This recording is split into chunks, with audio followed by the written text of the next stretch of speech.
Hi all, welcome back to my YouTube channel.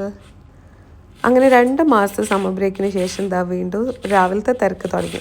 നമുക്കിന്ന് വേഗം ഉണ്ടാക്കാൻ പറ്റിയ ഒരു ടിഫിൻ ബോക്സ് റെസിപ്പി നോക്കിയല്ലോ. കൊത്ത് ഇടിയപ്പം എന്നാ റൈസ് നൂഡിൽന്നാ എന്ത് വേണമെങ്കിലും പേര് വിളിക്കാൻ പറ്റിയ ഒരു റെസിപ്പിയാണ് ഞാനിന്ന് ഉണ്ടാക്കുന്നത്. അപ്പോൾ എൻ്റെ അടുത്ത് സ്റ്റോർ ബോട്ട് ഇടിയപ്പം ഉണ്ടായിന്. അത് ജസ്റ്റ് ഒന്ന് സ്റ്റീം ചെയ്ത് വെച്ചു ഫസ്റ്റ്. നെക്സ്റ്റ് ഒരു പാന് ഹീറ്റ് ചെയ്ത് അതിലേക്കൊരു ഹാഫ് തിൻ സ്ലൈസ് ചെയ്ത ഓണിയൻസ്, പിന്നെ ക്യാരറ്റ്, ക്യാബേജ്, ക്യാപ്സിക്കം ഇത്ര ആഡ് ചെയ്തിട്ട് ഒന്ന് സോട്ട് ചെയ്യണം. അപ്പോൾ ഈ വെജീസ് മുഴുവനും നമ്മൾ ഓരോന്നോരോന്നായിട്ട് വാട്ടിയെടുക്കേണ്ട ആവശ്യമൊന്നുമില്ല. എല്ലാം ഒരടിക്ക് തന്നെ നമുക്ക് എല്ലാം ഇതിട്ടിട്ട് നല്ലോണം ഒന്ന് സോട്ട് ചെയ്തെടുക്കാം. എല്ലാം ജസ്റ്റ് ഒന്ന് മിക്സ് ചെയ്തിട്ട് ഞാനൊന്നൊരു മൂടി വെച്ച് കുറച്ച് സമയം ഒന്ന് കുക്ക് ചെയ്തെടുക്കുന്നുണ്ട്. രാവിലത്തെ ജഗബോഗൻ്റെ ഇടയിൽ മൂടി വെച്ച ടൈം കുറച്ച് അധികമായിപ്പോയി. അത് ചെറുങ്ങനെ കളറ് ചേഞ്ച് ആവാൻ തുടങ്ങുമ്പോഴത്തേക്കാണ് ഞാൻ വന്നത്.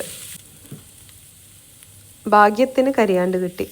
ഇനി നമുക്ക് ഇതിലേക്ക് ആഡ് ചെയ്യാനുള്ളത് വെറും ഉപ്പും പെപ്പറും മാത്രം. ആവശ്യത്തിനുള്ള ഉപ്പും 1 ടീസ്പൂൺ പെപ്പറുമാണ് ഞാനിപ്പോൾ ഇതിൽ ആഡ് ചെയ്യുന്നുള്ളൂ. ഈ സമയത്ത് തന്നെ നമുക്ക് വേണമെങ്കിൽ മുട്ട ആഡ് ചെയ്യാൻ ഇഷ്ടമുള്ള ആൾക്കാർക്ക് ആഡ് ചെയ്യാൻ, ഞാൻ ആഡ് ചെയ്യുന്നില്ല. ഇവിടെ സമ്മറായ കാരണം കുട്ടികൾക്ക് ടിഫിൻ ബോക്സിൽ മുട്ട ഞാൻ സജസ്റ്റ് ചെയ്യൂല. അപ്പോൾ അതിന് പകരം ഞാൻ ചിക്കൻ ആഡ് ചെയ്യുന്നത്. ഇന്നലെ രാത്രി തന്നെ കുറച്ച് ഉപ്പും മഞ്ഞളും മുളകും ജിഞ്ചർ ഗാർലിക് പേസ്റ്റിലിട്ട് ഇട്ട് വേവിച്ച് ചെറുങ്ങനെ ബട്ടറിൽ ഫ്രൈ ചെയ്ത് വെച്ചതാണ് ചിക്കൻ. അപ്പോൾ രാവിലെ എടുക്കാൻ എളുപ്പത്തിന് വേണ്ടിയിട്ട് അങ്ങനെ പ്രിപ്പയർ ചെയ്ത് വെക്കുന്നതാണ്. അപ്പോൾ ആ ചിക്കൻ ഒന്ന് ഷ്രെഡ് ചെയ്തിട്ട് നമുക്ക് ഇതിലേക്ക് ആഡ് ചെയ്ത് കൊടുക്കാം. അപ്പോൾ ഞാൻ പ്രിപ്പയർ ചെയ്ത ഫില്ലിങ് കുറച്ച് അധികം ഉണ്ടെന്ന് എനിക്ക് തോന്നിയതുകൊണ്ട് കുറച്ച് ഞാൻ മാറ്റി വെക്കുന്നുണ്ട്. നമുക്ക് കുട്ടികൾക്ക് ചപ്പാത്തിയിൽ റോൾ ചെയ്ത് കൊടുക്കാനോ അല്ലെങ്കിൽ ബ്രെഡിൽ സാൻഡ്വിച്ച് പോലെ വെച്ച് കൊടുക്കാനോ എല്ലാം ഈ ഫില്ലിങ് യൂസ് ചെയ്യാം.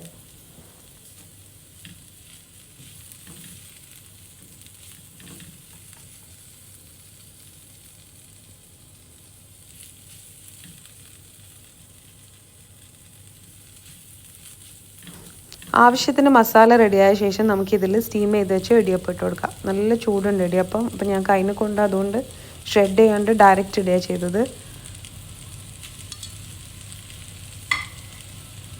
എന്നിട്ട് നമുക്ക് ഈ ഇടിയപ്പത്തിനെ നല്ലോണം അതിലും മിക്സ് ചെയ്തെടുക്കണം. ഈ മസാലേൻ്റെ കൂടെ നല്ലോണം ബ്ലെൻഡ് ആവുന്ന പോലെ മിക്സ് ചെയ്തെടുക്കണം. അപ്പോൾ ഞാൻ അതിന് കുത്തി പരിപ്പെടുത്തിട്ട് അതിന് അങ്ങനെ ആക്കിയത്. പക്ഷേ എനിക്ക് കൈനെ കൊണ്ട് മുറിച്ച് ഇടാൻ പറ്റിയിട്ടില്ല ചൂട് കാരണം. അപ്പം നല്ലോണം പാനിലിട്ട് നല്ലോണം ഒന്ന് കുത്തി കൊടുത്താൽ തന്നെ അതിങ്ങനെ വിട്ട് വിട്ട് വരും.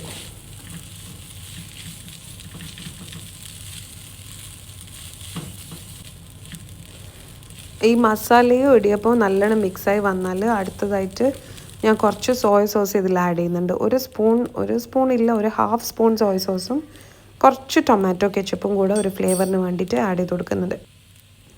അങ്ങനെ സോസസും കൂടെ ആഡ് ചെയ്ത് കഴിഞ്ഞാൽ നമ്മൾ ഇൻസ്റ്റൻറ്റ് റൈസ് നൂഡിൽ അല്ലെങ്കിൽ ഇടിയപ്പം കൊത്ത് റെഡിയായി.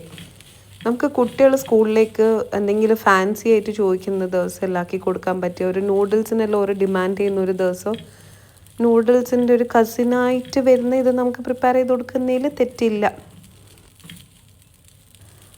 ഇതാകുമ്പോൾ കുട്ടികളും ഹാപ്പി, നമ്മളും ഹാപ്പി.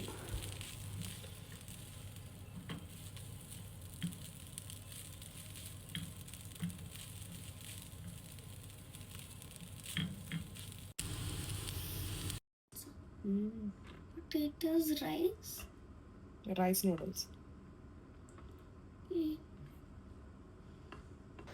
അപ്പോൾ ഇതേപോലെയുള്ള സിമ്പിൾ ടിഫിൻ ബോക്സ് റെസിപ്പി ആയിട്ട് നമുക്ക് വീണ്ടും കാണാം. Bye, thank you for watching.